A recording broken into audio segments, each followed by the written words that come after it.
पूतना वध। जब नंद महाराज घर लौट रहे थे तो उन्होंने वसुदेव द्वारा दी गई इस चेतावनी पर कि गोकुल में कुछ उत्पात हो सकता है विचार किया। निश्चय ही यह सलाह मैत्रीपूर्ण थी और असत्य न थी। अतः नंद ने सोचा इसमें अवश्य ही कुछ न कुछ सच्चाई है और डर के मारे वे भगवान की शरण लेने लगे। उधर अपने मंत्रियों से मंत्रणा करने के बाद कंस ने पूतना नामक डाइन को, जो छोटे छोटे बच्चों को अत्यंत नृशंसतापूर्वक मारने का इंद्रजाल जानती थी, आदेश दिया कि वह शहरों, ग्रामों तथा चरागाहों में जाकर सारे बच्चों का वध कर दे। ऐसी डाइनें अपना इंद्रजाल वहीं फैला सकती हैं जहाँ कृष्ण का पवित्र नाम का कीर्तन या श्रवण ना होता हो। कहा जाता है कि जहाँ कहीं कृष्ण के पवित्र नाम का कीर्तन होता है, चाहे वह उपेक्षा से ही क्यों न हो, वहाँ सारे बुरे तत्व, डाइने, भूत प्रेत तथा संकट तुरंत भाग जाते हैं।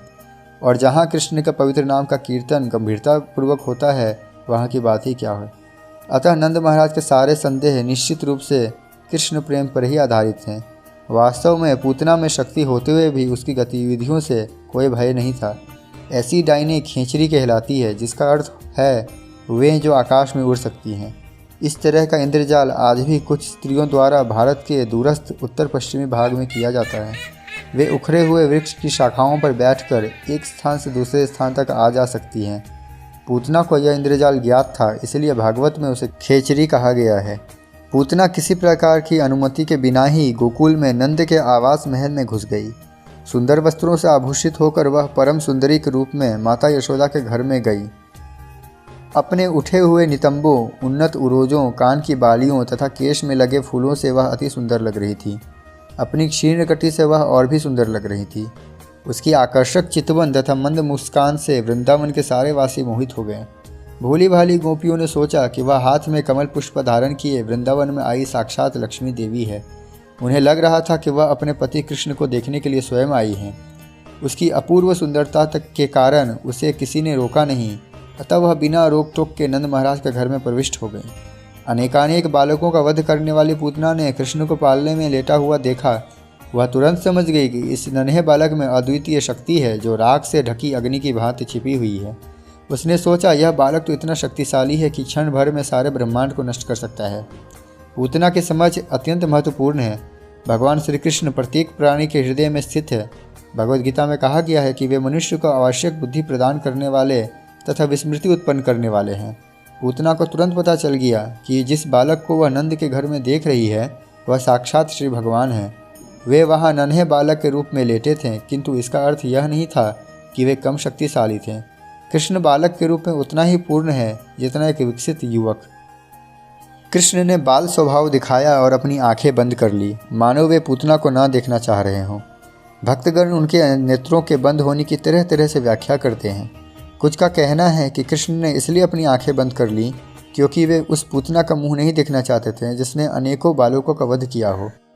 वैदिक नियमों के अनुसार स्त्री, ब्राह्मण, गाय या बालक का वध करना वर्जित है, किंतु कृष्ण को बाध्य होकर पूतना का वध करना पड़ा। और चूंकि स्त्री वध शास्त्रोचित नहीं है, इसलिए श्री कृष्ण के पास आंखें बंद करने के अतिरिक्त अन्य कोई चारा नहीं था। एक दूसरी व्याख्या यह है कि कृष्ण ने इसलिए आंखें बंद कर लीं क्योंकि वे पूतना को मात्र अपनी धाय के रूप में मान रहे थे। पूतना कृष्ण के पास स्तनपान कराने आई थी। कृष्ण इतने कृपालु हैं कि यह जानते हुए भी कि पूतना उन्हें मारने आई है, उन्होंने उसे अपनी माता के रूप में देखा। हमें वेदों से यह भी जानकारी मिलती है कि पूतना के साथ भी मातृवत व्यवहार किया गया और यशोदा के साथ ही इस संसार से मुक्ति प्राप्त हुई।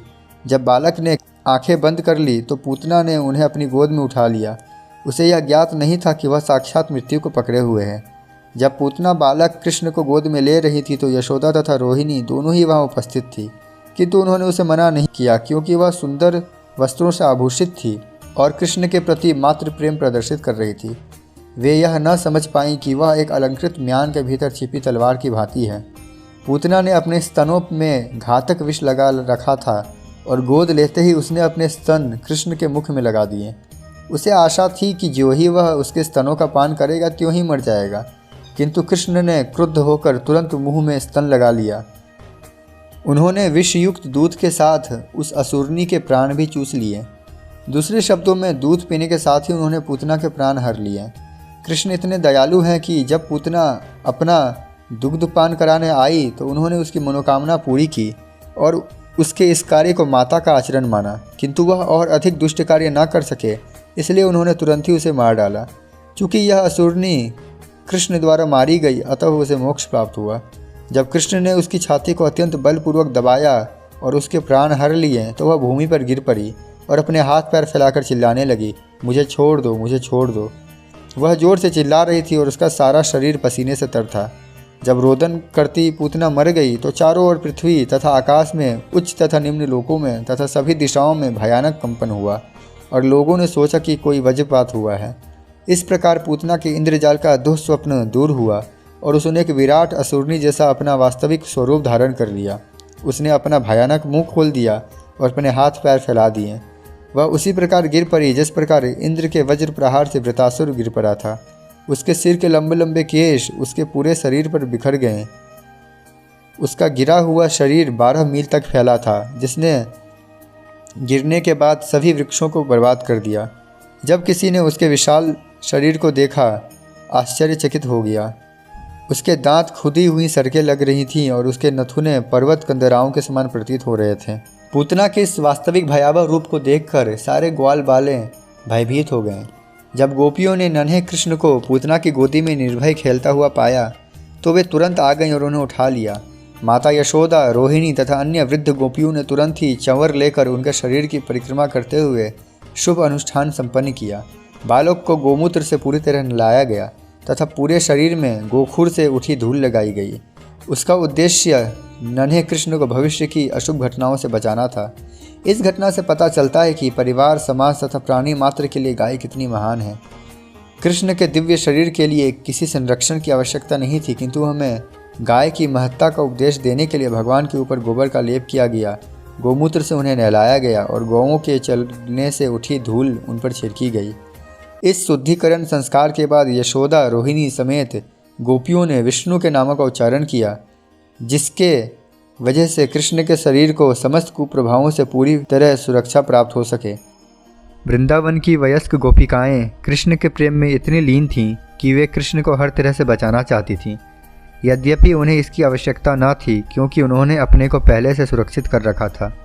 वे यह नहीं समझ पाईं कि कृष्ण श्री भगवान थे, जो बालक रूप धारण किए क्रीड़ा कर रहे थे।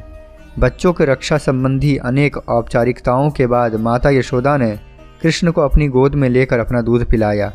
जब बालक की विष्णु मंत्र से रक्षा कर ली गई तो माता यशोदा को लगा कि वह सुरक्षित है। इसी बीच सारे ग्वाले जो कर जमा करने मथुरा गए थे लौटकर घर आए, तो वे सब पूतना के विशाल मृत शरीर को देखकर स्तंभित रह गए।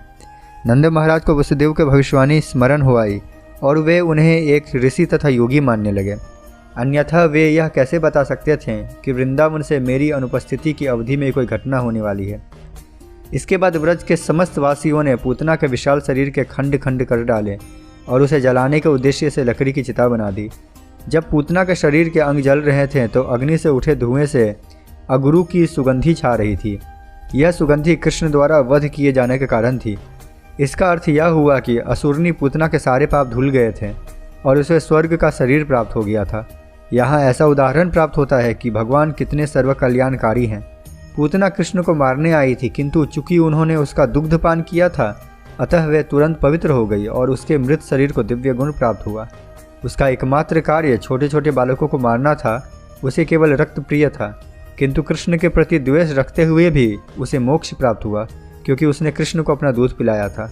अतः उन लोगों के विषय में क्या कहा जाए जो माता के रूप में कृष्ण को अत्यंत प्रिय हैं और जो अत्यंत प्रेम पूर्वक सदा उनकी सेवा करते हैं, जो हर जीव के परमात्मा हैं और पूर्ण पुरुषोत्तम भगवान हैं। इससे यह निष्कर्ष निकला कि भगवान की सेवा में लगाई गई अल्प शक्ति भी अपार दिव्य लाभ प्रदान करने वाली है। इसकी व्याख्या भगवद गीता में की गई है।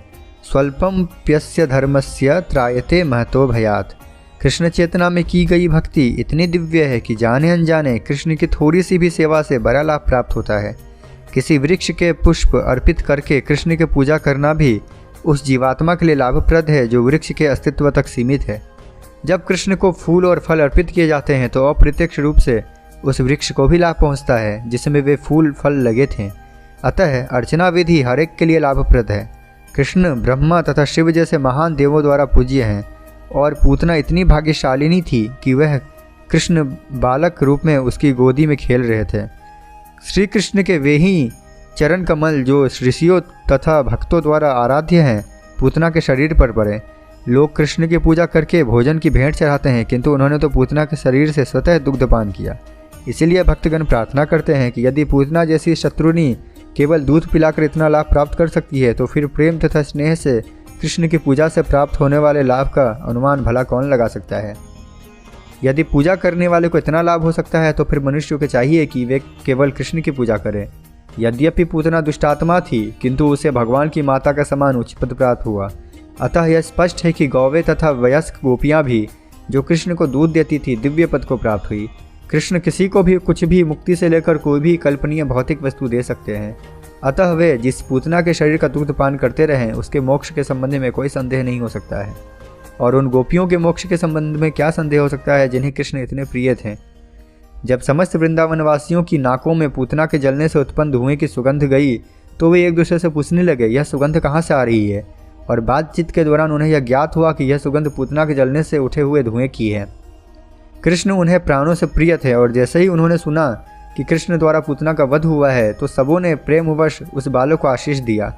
पूतना के जल जाने के पश्चात नंद महाराज घर आए और तुरंत ही बच्चे को गोद में उठाकर उसका सिर चूमा। इस प्रकार वे परम संतुष्ट हुए कि उनका नन्हा सा बालक इस महान विपदा से बच गया। इस प्रकार लीला पुरुषोत्तम भगवान श्री कृष्ण के अंतर्गत पूतना वध नामक छठे अध्याय का भक्ति वेदांत तात्पर्य पूर्ण हुआ।